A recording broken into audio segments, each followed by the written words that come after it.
गणेशोत्सवासाठी कोकणात चाकरमानी मोठ्या संख्येने यायला सुरुवात झालेली आहे। आपण या दृश्यामधून पाहू शकताय की अशा पद्धतीने या ठिकाणी ट्रॅफिकची समस्या ही मोठ्या प्रमाणात निर्माण झालेली आहे। खेडमधली ही दृश्य आहेत। आज सकाळपासून चाकरमानी मोठ्या संख्येने कोकणात दाखल होत आहेत। कशेटी घाटामधून हे सगळे चाकरमानी कोकणामध्ये दाखल होत असतात। मात्र या ठिकाणची परिस्थिती आपण पाहू शकतोय की विविध ठिकाणी गाड्यांची अशी कोंडी झालेली पाहायला मिळते। खेडमध्ये गाड्यांची अशी कोंडी झालेली आहे। चाकरमान्यांच्या गाड्या ज्या आहेत ह्या आलेल्या आहेत। अतिरिक्त एसटीच्या बसेस ज्या आहेत ह्या या ठिकाणी सोडल्या गेलेल्या आहेत आणि सगळी जी कोंडी जी आहे ही या ठिकाणी पाहायला मिळते।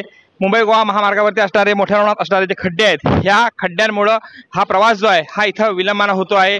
यामुळे सकाळपासून निघालेले चाकरमानी हे कोकणच्या दिशेने निघालेले आहेत। मात्र तब्बल गाड्या ज्या आहेत ह्या 4 ते 5 तास उशिरानं या ठिकाणी धावत असलेले आपल्याला पाहायला मिळत आहेत।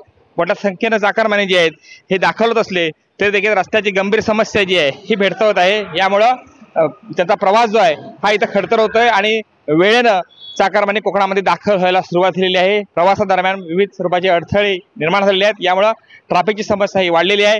खेडमधली ही दृश्य आहेत आपण पाहू शकतोय की अशा पद्धतीनं खेडमध्ये मुंबई गोवा महामार्गावरती अशा पद्धतीनं ट्रॅफिक समस्या निर्माण झालेली आहे। गाड्या तासनतास अशा स्वरूपात थांबलेल्या आपल्याला पाहायला मिळत आहेत।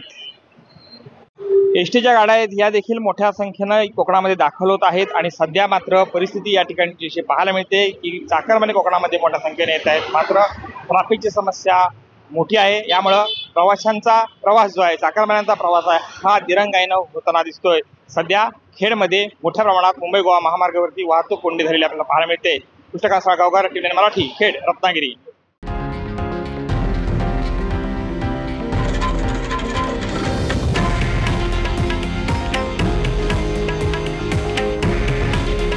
हे आहे देशातील नंबर 1 न्यूज नेटवर्क आणि आपण पाहत आहात TV9 मराठी।